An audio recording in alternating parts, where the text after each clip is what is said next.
So, dito naman tayo. Sorry din po.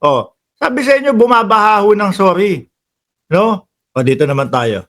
Person, 5,000 despite na Yeah.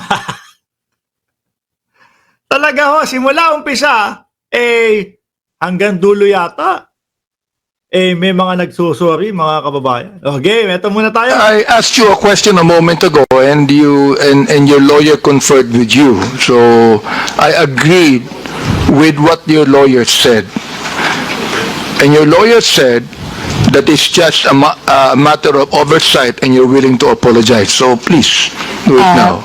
yes, sir, my lawyer and I talked, and my case is a matter of oversight. And I apologize, sir. Thank you, Mr. Chair. I'd like. Yan. Unang apologize yata yan, no? Nakalimutan ko kung ano yung binabanggit dyan Meron siyang binabanggit dyan na yes or no lang ang tinatanong. Pero, nakatatlo yatang pagpigil yung lawyer niya para magsalita muna siya, para sumagot siya, mga kababayan. Hanggang sa 1 minute suspension, 1 minute suspension. Ganun yung ginawa nila. To manifest as the third time that Ms. Crisette Pangatlo na pala. apologized to this committee. Let me continue on. Ito, Romy, sinend ko po. On December 28, 2024, Ms. Crisette, Yes, sir. you said in Tagalog, Dali, may napansin ba kayo sa kanila? Mababait naman pala sila no? Mababait naman sila, no? Magagalang naman sila. iba yung nakikita natin doon sa kanilang mga vlog at doon sa mga sinusulat. Kasi kahit na nakasulat lang, ramdam mo yung galit at puot nila Pagka nandun pala sa loob ng Congress, mababait sila, no? ang tanga ng gobyernong to, not just as leaders, but as human beings. Is that what you feel? Sir, I apologize. I do not know what happened on December 28 to make me angry. Ayan na. Sige. But if I wrote it that time You're apologizing. for not, no, sir, I mean, I do not know what situation on December 28. Let me and what the continue on. context. Let me Yes, sir. continue on. Says, ipapamudmud sa mga naka-braces na nagbabakasyon abroad ang AKAP money tapos utang ng 629 billion. Yung budget ng ayuda this year na pinibigay kung kani-kanino na nag-mall tour pa yung mga tanga na 500 billion uutangin ulit kasi nag-deficit daw. Ngayon, siyempre, ibinlag niya yan, ipinost niya yan. Ang sunod na katanungan niyan, asan po yung patunay nito? Saan po nanggaling ito? Ano po ang ebidensya nito? No? Yan ang sunod na tanong diyan. Hindi pwedeng post. Sige, post. Sabihin ko ganito, ganyan. Walang patunay. Hindi uubra ho yun. Chismis yun, mga kababayan. No? At lalo na, fake news kapag ganun ho. No? Sabi mahina. Itodo ko na. Ayan. Okay na? No, tuloy. Mr. Chair, Ms. Crisette, ang galing mo naman. Tanga ang gobyerno, ikaw matalino. Ano? Am I right? Tanga ang gobyerno, hindi mo matalino ka. Mr. Chair, when one is angry, one says bad things. Nagdadaylan. Kapag kaya isang tao galit, maraming nasasabi. Na masasakit na mga salita. Di ba? And in the situation that, sir, Mr. Chair, in the situation when I found out So you're that our Mr. Chair, you still have words, no, Mr. Chair. Ibig sabihin, that you are actually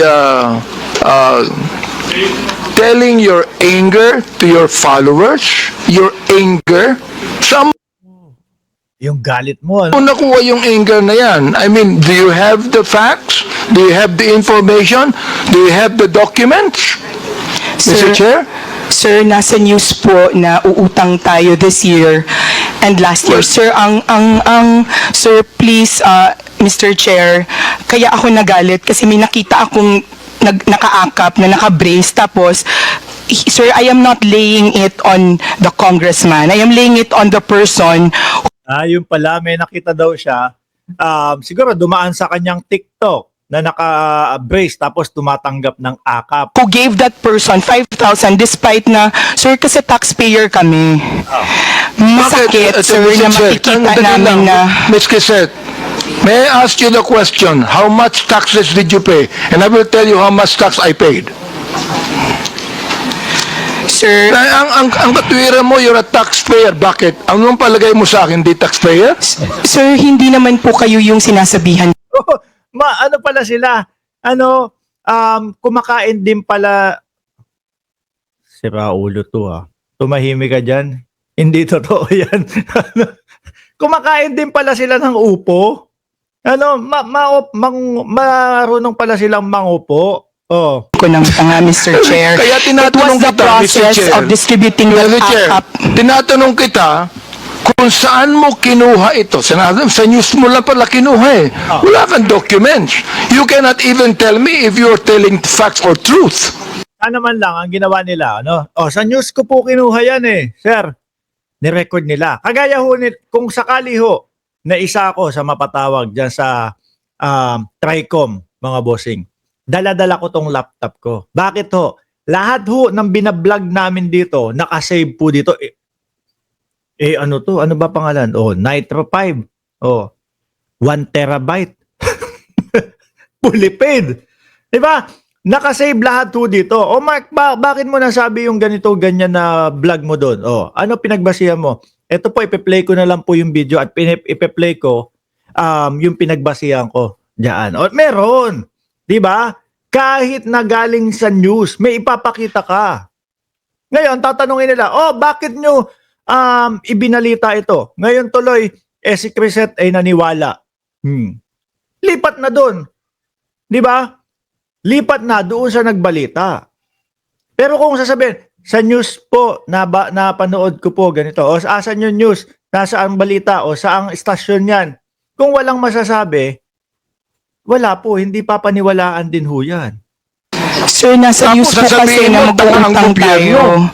My goodness, mo sabihin, you're going to base your statement, tanga ang gobyerno, sa news na nabasa mo, Mr. Chair, and then you're telling me you're a journalist, and you're telling me that you're speaking the truth? Mr. Chair, Parang journalist, parang nangungopia lang siya, ganun. respectfully po, those are my feelings. Kasi, binamigay natin yung pera sa Therefore, akap. if that's your feeling, Mr. Chair, I demand that you apologize to this committee. Pag nag-sorry na naman to, pang-apat na. I will apologize, Mr. Chair, for my bad words or for... I apologize for my bad words, sir. Doon sa TAN-GA. No? Dahil doon sa TAN-GA. I apologize for saying the word tanga in my post.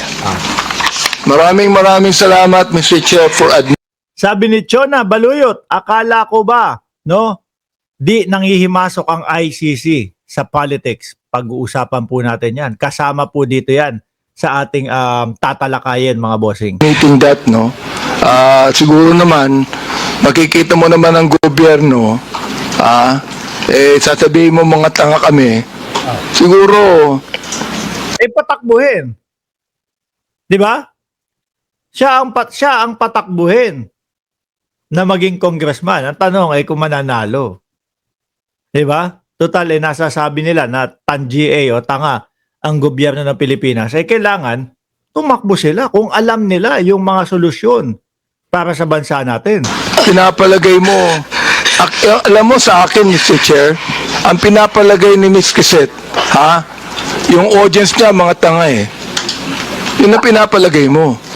Hoy, mga DDS, may sinasabi si Congressman Benny Abante sa inyo, may sinasabi. Benny Abante sa inyo. Mga TAN-GA daw kayo, mga tanga daw kayo. Tsaka mga uto-uto. No, sabi ni Sir Paul, parang classmate ko na pinagalitan sa loob ng guidance office. Sabi ni MC, boss, Mahina ang audio mo. Ang audio ng mic mo. Sayang po. Hindi naman ako maniniwala dyan. Ito, oh. Mahina ang audio mo. Oh. Ang audio ng mic mo. Sayang po. Hindi naman ako maniniwala. Rinig na rinig ko. Ang lakas-lakas eh. Nanonood din ako sa sarili ko. Ay, nako. Game. Hindi ang gobyerno. Yung audience mo, mga tanga, kaya papaniwalaan nila ang sinasabi mo sapagkat yung audience mo mismo ang hindi nakakaintindi. At hindi inaalam kung totoo ba yung sinasabi nila, mga bossing. Di ba? Malakas yung audio ng video. Malakas yung audio ng video. Todo, ano ba yan? Nakatodo ba? Sakto lang. Yan na yan talaga eh. At least rinig na rinig nyo. No, sabi ni Fiona Marilyn sa pool, audience, tanga. That is fake news, Mr. Chair, and that is what we're investigating right now. You see?